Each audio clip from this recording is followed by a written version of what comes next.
Welcome to Moonlight Madness. Today I'm doing the signs for air signs Sun, Moon and Rising. The deck I'll be using is my favourite. I've had them for quite a while. They're very much loved, as you can see. Very well loved. It's the Fairy Tarot deck by Doreen Virtue and Radley Valentine, who has his own university that teaches you how to do a spiritual university, I think is what they call it. Hayes House runs it, and they're quite a big conglomerate. The illustrations I was attracted to, that's the reason I picked them. Howard David Johnson does the artwork. I always like to mention that because I draw myself. I do watercolours, that's what I do. I taught my kids to draw. My grandfather taught me to draw, and it's like a legacy that we've passed down. Yeah, I've had an interesting week. I had a mixed bag over the. We had an equinox, a summer equinox, that was on the 21st. Then we had the full moon in Pisces, that was on the 17th, I believe, this month. This is going off other readers. Now, that's a really big lot of activity astrologically. It's a very heavy activity. Because we had the moon in Scorpio, I think it was about 2 weeks ago, and it was a solar eclipse.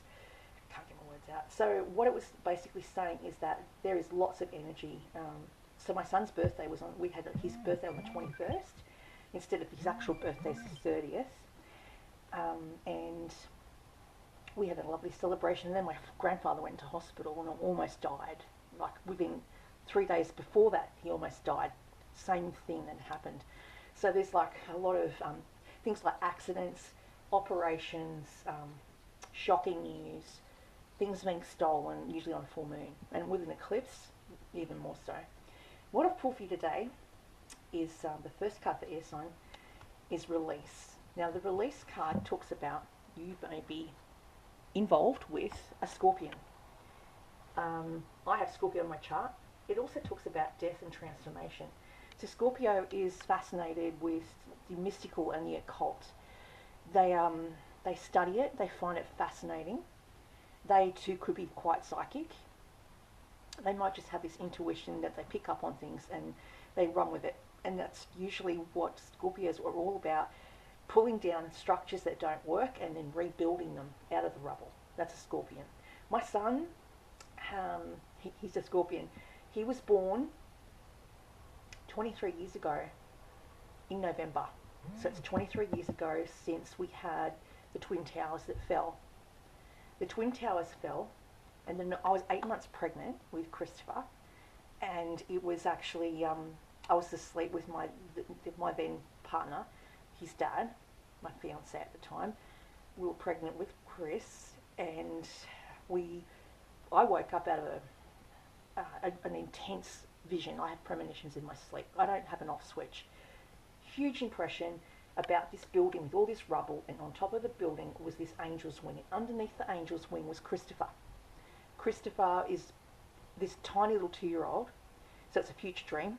He had massive ringlets, curls. He was very curled, had a lot of curls when he was a baby, and that was my Cupid. And I woke up and I was like, oh my God, something bad's going to happen, or has happened. So I turned the news on, and that's when there was live footage of the plane connecting with the Twin Towers.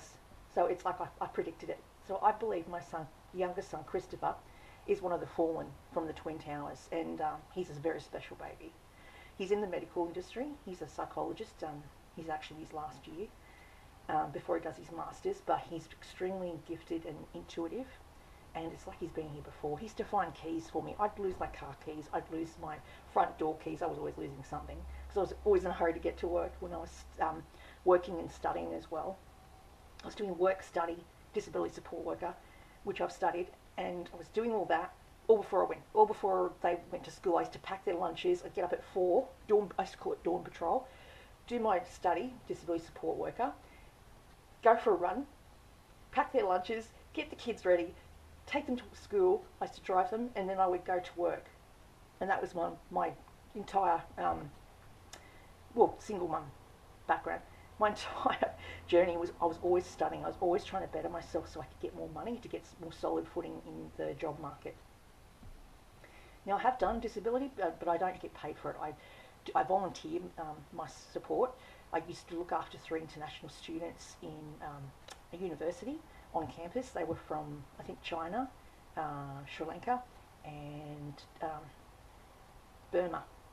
Now, when we had lockdown in Australia, back in the first lockdown, 2019, I was there and we couldn't go out the door, and everyone hated China. Everyone was abusing anyone that was Chinese. So the girls were scared to leave the house. So I used to go and get vegetables for them, and I'd cook for them, and I would check in on their mental health, because they still locked themselves in their rooms because they were too scared to leave the building or come out of their room. So it was really hard. We had language barriers here and there, but what we had in common was cooking. So cooking was the thing that we used to do, and share stories about how to cook, and I'd ask them about where they came from. And one of them was actually a princess from Thailand. She had a very wealthy mother and father, and she was out here studying at university in business. She was amazing. But yeah, I grew attached to them. They were like my adopted daughters. I was kind of like fostering them, but I was a dormitory mum, pretty much. So that's what my job was. Now, what you cross in your path is an Aquarian, Libra, or Gemini. And this person here is very strong, very patient, very self-sufficient, extremely independent, funny. Let's go with people or things that no longer serve you. Now is the time to focus on your career. They could be unmarried or divorced individuals. These people are quite intelligent, and they'll run rings around you without you even knowing it. They'll diplomatically put you in your place, and you'll realise that they've done it, but in a subtle way. I've been told I'm really good at debating. I love to argue. I should have done law. I'm looking at possibly studying law. I was studying law during lockdown when we were doing Open Foundation, and then I had to stop because I couldn't get to the computers.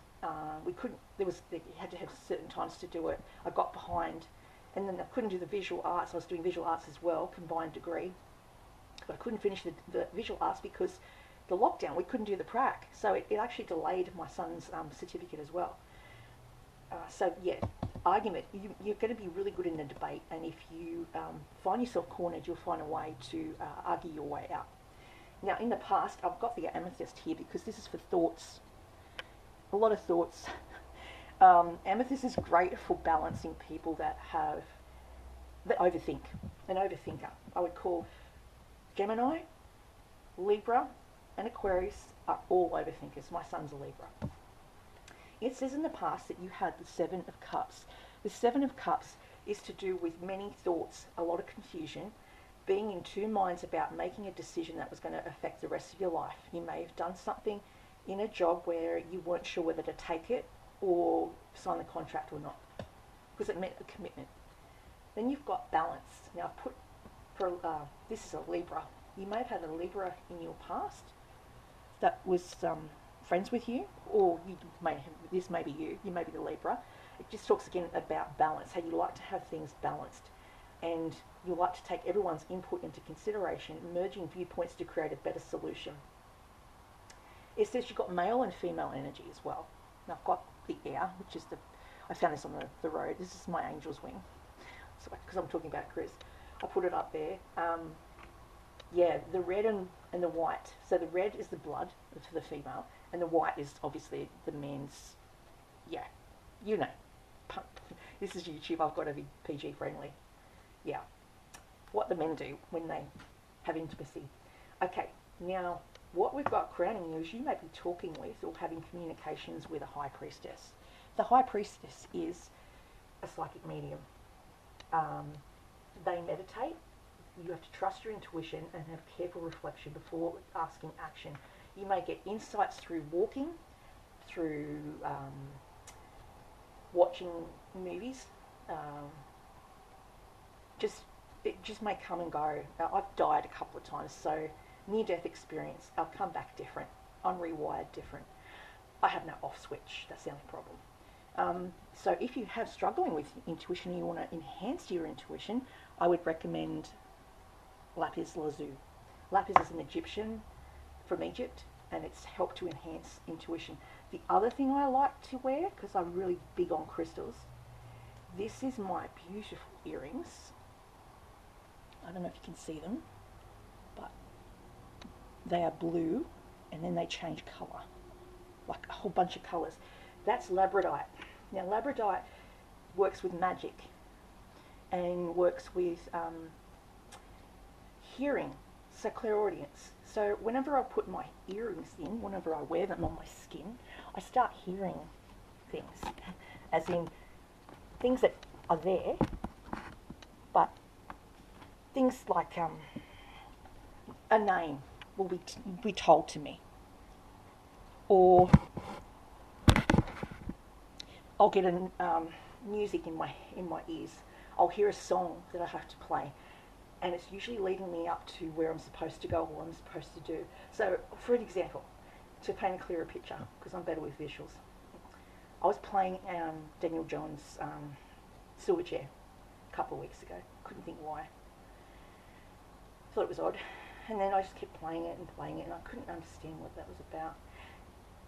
Then I thought about it, because I thought about that song, and then I went out to go for a job interview in a dress shop called Carolina. And the person that was going to interview me was an old friend from over 20, 30 years ago, when we were kids, we were teenagers, and she was a hairdresser. So because I'm clairaudient, I could hear and I could feel. I grabbed a business card and I got an impression off the business card, and it was Chriselle. She was the hairdresser I used to know, and I got the visual of her when she was 15, and she kept coming past me she was on my right side, which means when I get the vision on my right shoulder, like in my peripheral vision, I know it's already passed, it's already happened. So I was getting visuals of Chriselle when she was only 15, when she would have first got into hairdressing, I'm guessing. But that's what I was getting. And then I thought, why am I thinking, what was that to do with Daniel Johns? And then I remembered, she helped me move into the house from Silverchair. Daniel Johns had a house in Lindsay Street in Hamilton, and she's the one that helped me move in to there from my mum's house. Well, I was 24 at the time, and we used to get people calling up all the time going, is Ben there? Is Daniel there? Because it was the house that they bought together as a band. It was their first house they rented out, and I lived there. And it's just that was the Silverchair music I was hearing. It was leading me to that job, that person, because it was that back. It's like a full circle. I was being led back to when I was really happy. Was when I was 24. I was single. I was living in Lindsay Street. Second time out, living out of home. I was living with a bunch of guys that were fun. They were university students. One was doing accounting, the other one was doing chef work, cooking. And they were like big brothers to me. They used to look out for me. And it was okay. Because I'm very creative, I covered their fridge in cow print. I've got no idea why I did that. I didn't even ask them, but where I used to live with my then boyfriend, I covered the fridge in cow print because that was the in thing back then. And it looked really cool. Well, we thought it looked really cool. And so I did that there, and they just kind of got upset, but then they got used to it. And I was good at cleaning. I used to always clean. I think that's why they wanted me there, so I would clean up after them, being boys. 8 of Cups is to do with packing up your stuff and deciding to move. The desire for a more meaningful life, realising it's time to move on, choosing to make major life changes in your life. 8 of Cups to me, and I've looked this up because Cups represents 8 moons. So in 8 months' time, you may decide to move somewhere else, into a different location. So yeah, we've got mostly Cups in this reading. That's there's a couple of Pentacles too. There's so Cups is months, Pentacles is years, Swords are weeks, and Wands are days. Yeah, so in the next 8 months, you'll be moving. And then in the next 3 years, because you've got the 3 of Pentacles that's up the top there, 3 of Pentacles is your outcome, you'll be looking at doing something on a global scale, but you'll be doing it with other creative abilities, other creative people. You may be belonging to a community of people that do what you do, and I would call it a community of tarot readings. I'm part of the community. I'm on Moonlight Madness, and that's my channel that's under tarot readings, Moonlight Madness. I share this on my Facebook page, and sometimes I share it to Moonlight Madness. Depends how diligent I am or organised I am. Sometimes I just forget because I just do so much. I'm caught up in channeling messages that sometimes I forget to do that. It's saying here that what's around you is you may want to volunteer your time or efforts to people. Maybe you're volunteering your services, your psychic ability to someone else, which is what I've been doing recently. I've been doing readings to people that are actors, famous ones too, and just putting out there what I see. I think it's good to know what's coming up for you. I like to help people. I like to see people prosper and do well for themselves. I like to see people go far in life. I want to see people do well. Yeah, so that's why I do it for. But I also volunteer at Lifeline, which is a community, which is a religious community that looks after mental health and suicide prevention. So unity is doing the right thing for the right reason. Compare traditional values versus approaches to new ones, which works for you, a spiritually minded community. The Hierophant talks about belonging somewhere. I was looking at doing a spiritual church because there's a spiritual church that is in Newcastle. My grandmother used to go there. She was very spiritual as well, and a Scorpion as well. So I feel like she guides me quite a lot. She died when I was 20 something, no, 10, and she was only 54. She died of cancer. It was very sad. But yeah, she's around me. I feel her all the time. Then you've got the Three of Pentacles. So in 3 years' time, there's this creative thing you're going to do. So follow your passion when it comes to your career. Be the best at what you can do, being compensated for your creative talents. So you might be doing what I'm doing, but see, I haven't figured out how to make the channel work for me. Like, there's you've got to build a website, and I'm no good at websites, so I've got to go to a thing I go to called Computer Pals. It's run from the library.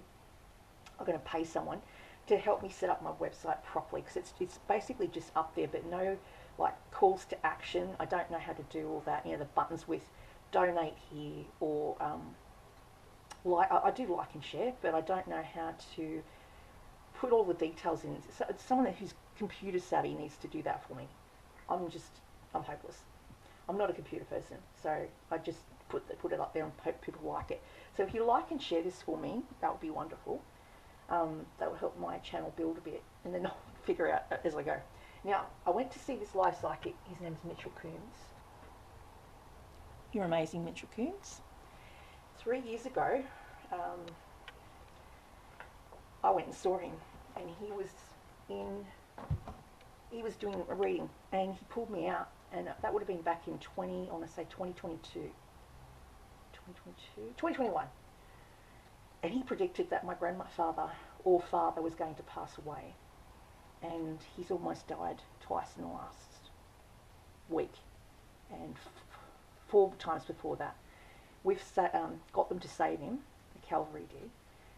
But it's he's not here. I don't know. I really hope he stays, but I know he can't. And it's me being selfish, but I just, I lost my grandmother in January. And I'm going to be extremely upset when he passes away, but I have to make my peace with it.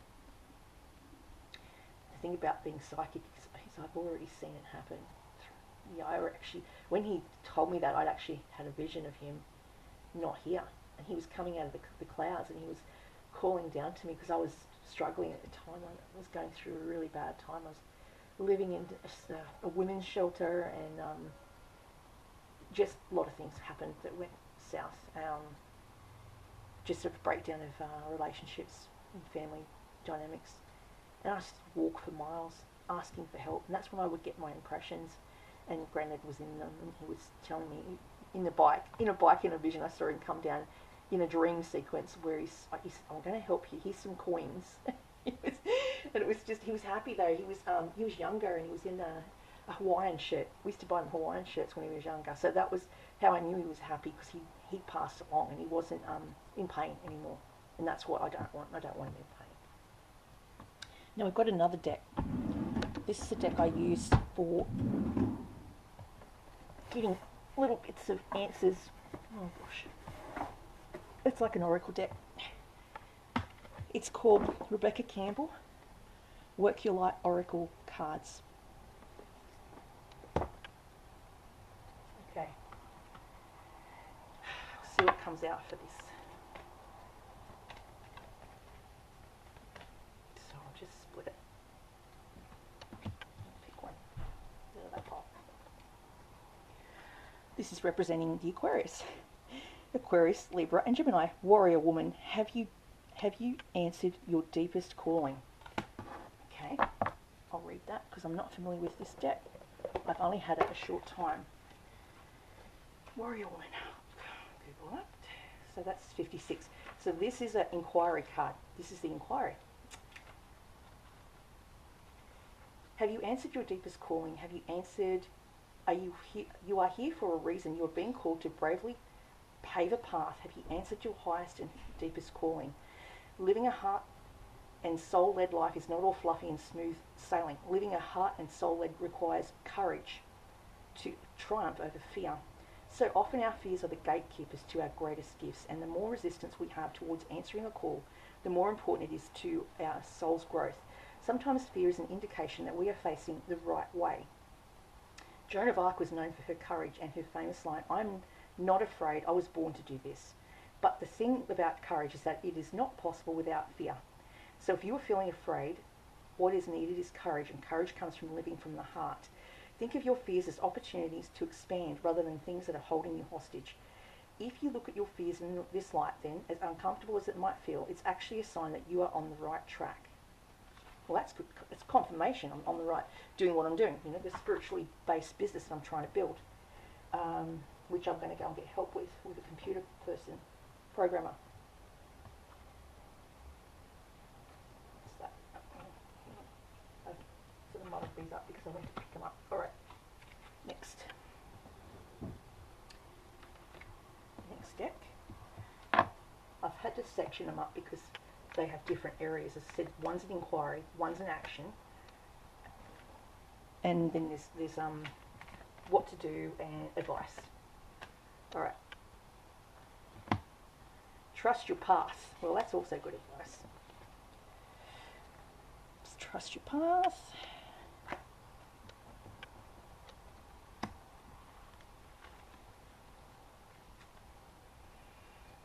It's 54. If you knew what you would be supported, what would you do? No matter what would you do? The universe is conspiring. Keep facing your true north. Your job is not to pave the path, but to simply keep facing your true north and take one step after another. If you do this, you can't go wrong. The universe is conspiring. Don't waver or doubt. Use your heart as a compass and put one foot in front of the other. If you follow the invisible trail of what lights you up, you will light up the world without even trying. Most people don't know the highest call of the soul because they are waiting to see the end destination before they take their first step. If you take one baby step each day within a year, you will have taken 365 steps in your dedicated direction. If you want to write a book, write a page every day. If you want to change careers, do one thing every day in dedication to that. Before you know it, it is just a year from now. You will turn back and look in awe at how far you've journeyed.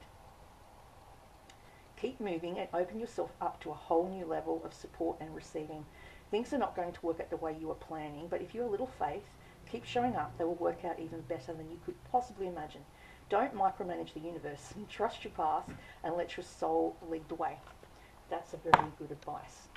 I worked in a job a long time ago. Feels like forever now, like a lifetime ago. And they told me to treat my, what I worked in was makeup, to treat my counter like it was mine.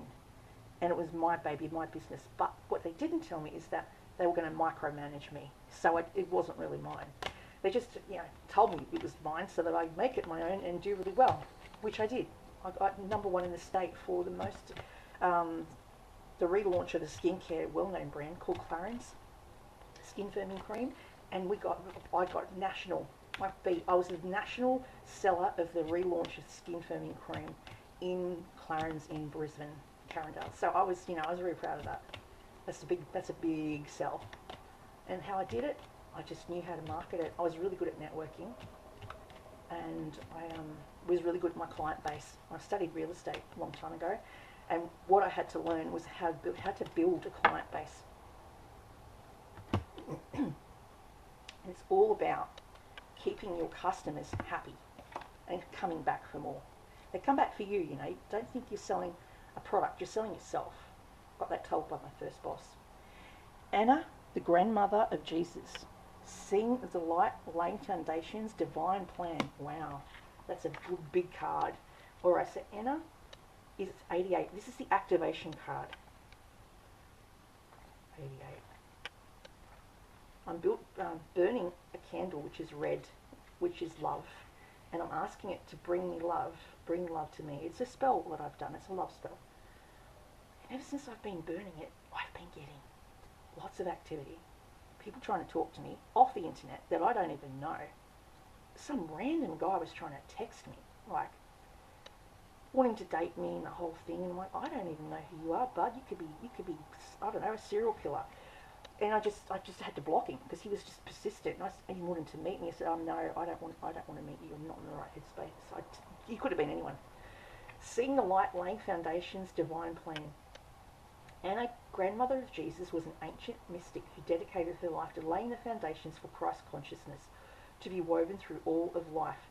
She's not widely known, but without her Christ consciousness would not be rising as it is today. Anna represents the quiet dedication that is sometimes required to live a life of service. She represents the generations that came before that devoted their lives to dreaming a new world and to being while knowing that they would not see the glorious end result. So it's after my lifetime that I'll see the end result of what I've posted. She represents the dutiful soldier, the unconditional mother, and the mystic who can see the thread that is woven through all of life. Anna teaches us that we all have a part to play in the divine plan. It doesn't have to be on the world stage to be significant. One person's part is not worthier than another. One person's part may be to mother their children, which I have done, I think, very well. Another's may be to gather women in circle each month, like an empowerment circle, which I used to attend. No part is got your sister back. No part is better or worse, and this is where these cards come from. No part is better or worse, more important or less significant. We each have within us a seed of light that we are incarnated to share. Anna is gathering us all to remember and surrender to our part of the world, part of the plan. May the seeds of light within me be revealed, and may I surrender my part of the divine plan. Thank you for laying the foundations for the divine plan. Wow. So, yeah, I'm channeling, but it's not from me. I'm just a vessel. I always tell people that. It comes from God, and I'm very open to it. And if you died, as I said, you come back extremely different. And they say when you get pushed back into this life, I felt myself being rising when I nearly died. And I could see, and I was leaving, and then I got told, no, you have to come back. My mother-in-law, she said to me, Christopher is going to need your DNA. And now I took that as DNA, as in blood transfusion. I got blood. Our blood's the same. So if ever he was in a car accident, or God forbid, he would have my blood to help him. Or if he ever got cancer, I could help give transfusions to him. Yeah, but that's a very powerful card. Wow. So is that.